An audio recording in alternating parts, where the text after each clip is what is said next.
So in today's lesson, we are going to talk about the different families on the periodic table. So the families on the periodic table is another name for the groups or the columns on the periodic table. If you remember from before, the columns we can call groups on the periodic table, so that's like the going up and down here. Another name for them is also families. So the first system for families is just a numbering system. We use these not very often, but just so you are aware of them. This first naming system, it's kind of small, but if you look here, how it works is this first group is 1A, then 2A, and then it goes down to letter B. So 1A, 2A, 3B, 4B, 5B, 6B, 7B, etc. When you get to the P block section up here, it goes back to A, and this first one is 3A. So 1A, 2A, 3A, 4A, 5A, 6A, 7A, 8A. So the reason this one's kind of divided in A and B is, as you know now with our pattern for valence electrons, these guys are kind of our main ones. So group 1, 2, 3, 4, 5, 6, 7, and 8 corresponds to the number of valence electrons. The subsection starts with B, just to kind of show that it's separate. This one over here, again, we don't use it that often, but just so you're aware of it, is just going across and counting 1 through 18. So 1, 2, 3, 4, 5, 6, 7, 8, etc. So this numbering system exists. We'll use this every now and then, but actually the common names that you're going to find in the next slides, we actually use way more often than these. So the first family we're going to talk about actually isn't a family at all. It's just one element, and that's hydrogen. The reason that we talk about hydrogen separately is because it's so unique from all the other elements on the periodic table. It doesn't belong in a family, it's just its own family. As we talked about, hydrogen is the first element on the periodic table. It's the simplest element with only having one proton. You typically find it hanging out above group 1A, so the first group, the first column on the periodic table. Some periodic tables will draw it in different spots, but that's kind of its usual home. It has one valence electron, and actually just one electron in general. And what's really unique about hydrogen is that it can form a +1 or a -1 charge. So if you go ahead and look on your green periodic table, you're going to notice that hydrogen has a little +1 and a little -1 written inside of it. Because of this, hydrogen can act like a metal or a non-metal, or a cation or an anion. Now, as you remember, cations are positive, anions are negative, because cations have whiskers, right? So hydrogen has this unique ability. Why does hydrogen like to form a +1 or a -1 charge? It's because of its electron configuration. So the electronic configuration of hydrogen is just 1s1. If it gains an electron, it goes to 1s2, which, remember, for that first energy level, that's full. If it loses an electron, it just doesn't have an electron configuration. There's just no electrons. So because of that unique ability of gaining one or just having none, that's why it can form that +1 or -1 charge. Also because of this, hydrogen is a very reactive element. You're never going to find it alone in nature. What that means is you're never going to find one solitary hydrogen atom floating around by itself. It's always going to be bonded to something else. It can be bonded to itself, forming H2. It can be bonded to oxygen in the form of water, H2O, like we know of. But you're never going to just find like a solitary H floating around because it's so reactive, because it likes to gain or lose that electron. You might also be aware of this due to hydrogen bombs you might have heard of before. Hydrogen bombs work on the principle of hydrogen being incredibly reactive. You might also know the story of the Hindenburg blimp, which was filled with hydrogen gas and then exploded because hydrogen is incredibly reactive. They used hydrogen gas at first because hydrogen gas is easy to produce. You just decompose water. So it was cheap, and hydrogen gas is less dense than air. Therefore, it would float. But due to its reactive nature, we no longer fill our blimps or balloons or anything like that with hydrogen gas. So yeah, hydrogen in this way is unique. No other element really kind of has these properties, and that's why it's in its own family. So the first actual family that we're going to talk about is called the alkali metals. The alkali metals are this group of elements right here in group 1. So lithium, sodium, potassium, rubidium, cesium, and francium. Notice that this group does not include hydrogen.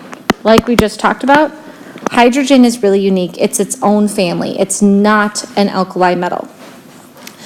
These guys all have one valence electron because they all have one electron in its outermost shell. And these are the most reactive metals on the periodic table. If you remember, the metals and the nonmetals are separated by this staircase here. So the metals dominate this side and the nonmetals are this side, and then the metalloids are the guys along the staircase here. So out of all of these metals on this side, the alkali metals win as being the most reactive. The reason they're so reactive is again because they have that one valence electron. All they have to do is lose that one valence electron and then they're stable. Then they're good to go. Then they have their full octet. Then they're acting like a noble gas. So because they just have one to lose, that's why they're so reactive. You're also not going to find these alone in nature. Just like hydrogen, they're always going to be in a compound. So like lithium chloride or sodium chloride or potassium chloride, they're going to be bonding with something. If you look at this link here, I would highly encourage you to type this into Safari when you're done with this video and watch it because it shows how reactive these elements are. In fact, they are ridiculously explosive, particularly when they are mixed with water.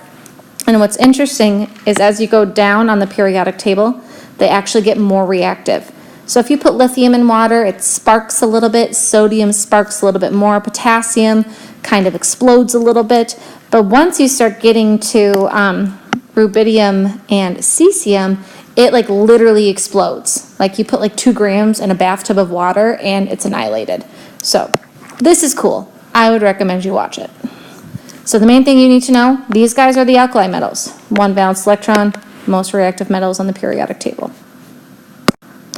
Next door to the alkali metals are the alkaline earth metals. They have similar names. There we go. They have similar names, but they are different. The alkaline earth metals are the group 2 metals. So beryllium, magnesium, calcium, strontium, barium, and radium. These guys have 2 valence electrons. So because of that, they like to form the +2 charge. So if they lose 2 of those 2 valence electrons, they can drop down to their next full shell, and that's how they get their full octet, and that's how they become full and happy. These guys are less reactive than the alkali metals, but they're still fairly reactive. These aren't going to necessarily explode when you put them into water like the other ones do, but they are going to be reactive to the point where they're also not found alone in nature. So like beryllium, magnesium, calcium, you are going to find these bonded to something else. And if you do have them in a pure elemental form, they're actually going to rust really easily and they're going to react with oxygen in the air. So the main thing you need to know, alkaline earth metals, group 2 metals, 2 valence electrons, +2 charge, fairly reactive, but not as reactive as the alkali metals. Pretty much the rest of the metals we can call the transition metals. So the transition metals live in the D block on the periodic table. So if you remember from the electron configurations, this whole section here, we can call the D block. So all of these guys we can call transition metals. All of these guys typically form a +2 charge, but it actually can vary. These don't consistently form +2 charges. They just can if they want to. So take a second and look at your green periodic table and look at like manganese, for example, or chromium. Notice how there's lots of different charges on there, like +3, +6, etc. And the reason that these can vary in the ionic charge that they use is because they have those D block electrons. And we're not going to get too much into this, but basically when you have that D block of electrons, there's more variability for how many electrons they're willing to lose. So it's not just 2, even though they all have 2 valence electrons. That's because they all have that s orbital filled up. So let's do like scandium, for example.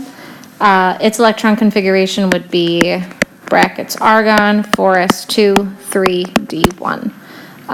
Remember to figure out valence electrons. It's always the highest energy level, so 4, and how many are in there? 2.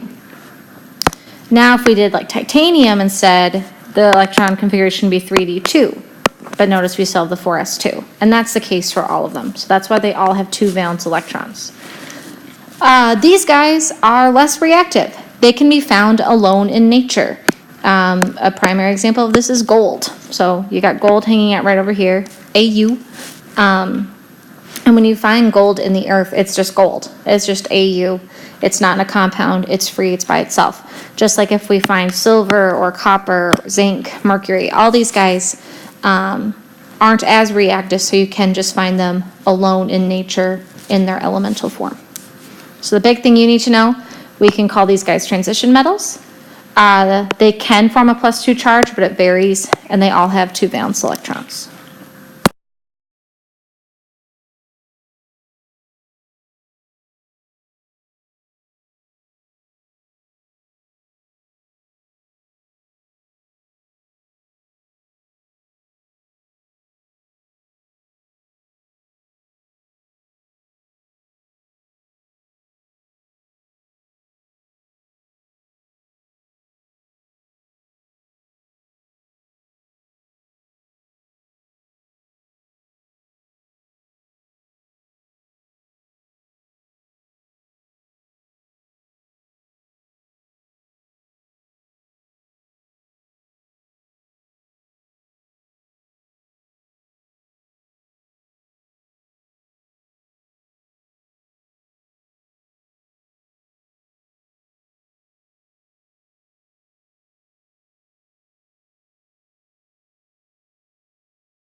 Another family on the periodic table are the noble gases. We've talked about these a lot so far. So this is including helium, neon, argon, krypton, xenon, etc. This section right here.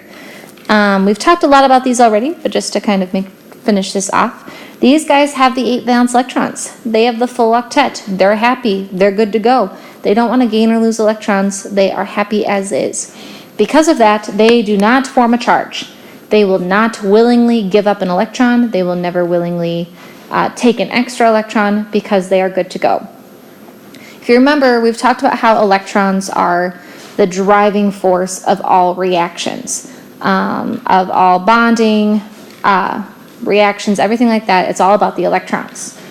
So since the noble gases do not like to lose or gain electrons, meaning they don't like to change up their electrons, we can call these guys unreactive.